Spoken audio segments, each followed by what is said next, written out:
Découvrez les symptômes de l'appendicite. Beaucoup de personnes sont opérées en urgence de l'appendicite.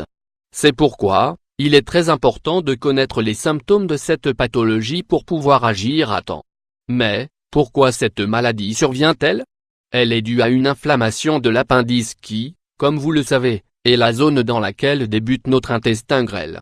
Les enfants et les adultes sont affectés par ce problème, et nous allons vous présenter les symptômes les plus fréquents de l'appendicite pour savoir si vous en êtes atteint.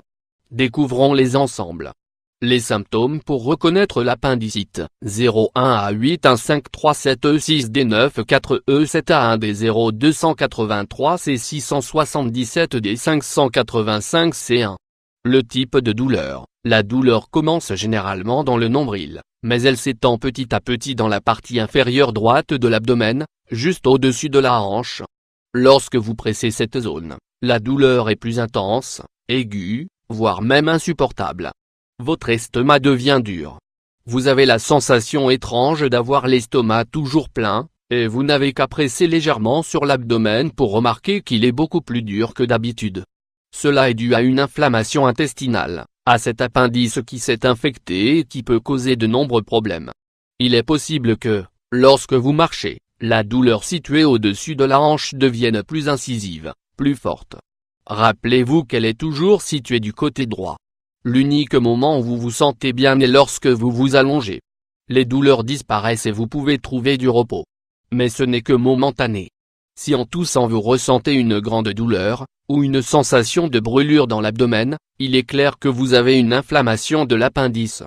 Vous devez prendre en compte que, si vous ressentez ces symptômes, ils vont empirer considérablement dans les prochaines 12 à 24 heures, donc vous devez vous rendre en urgence à l'hôpital. Essayez toujours d'anticiper, notamment chez l'enfant. Si vos enfants vous parlent de ces symptômes, consultez rapidement votre médecin. 2.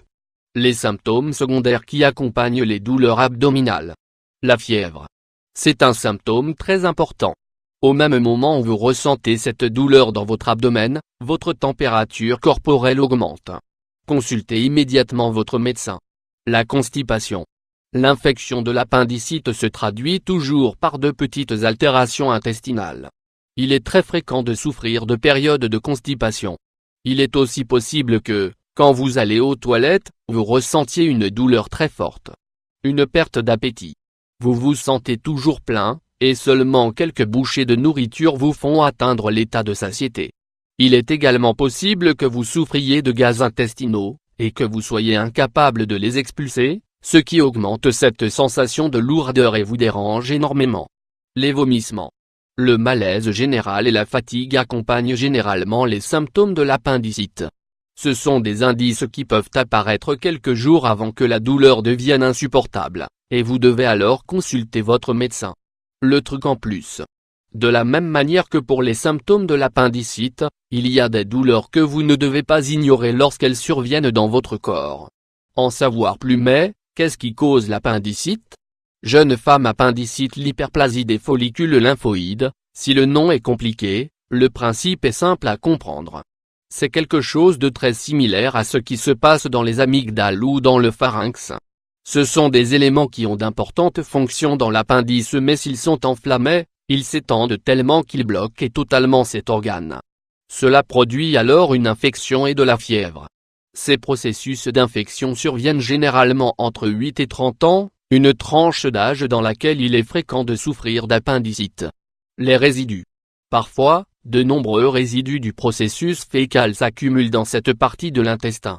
Ce qui la bloque complètement, la rend malade et provoque une infection. Une bonne irrigation de l'appendice n'est donc plus possible, et une obstruction se crée.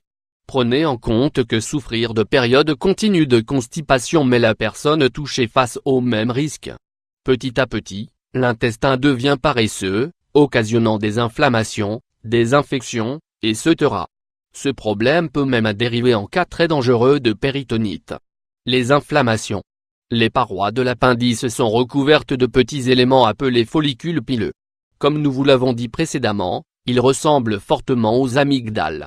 Parfois, certaines maladies ou corps étrangers font que des bactéries viennent se fixer sur ces follicules, et les rendent malades. C'est quelque chose de très fréquent.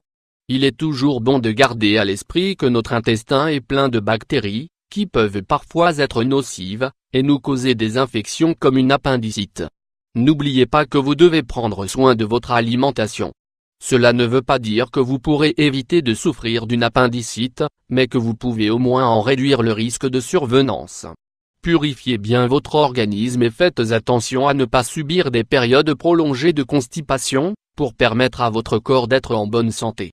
Buvez beaucoup d'eau, consommez des fibres, des fruits et des légumes, et n'oubliez pas d'inclure dans votre régime alimentaire des aliments probiotiques.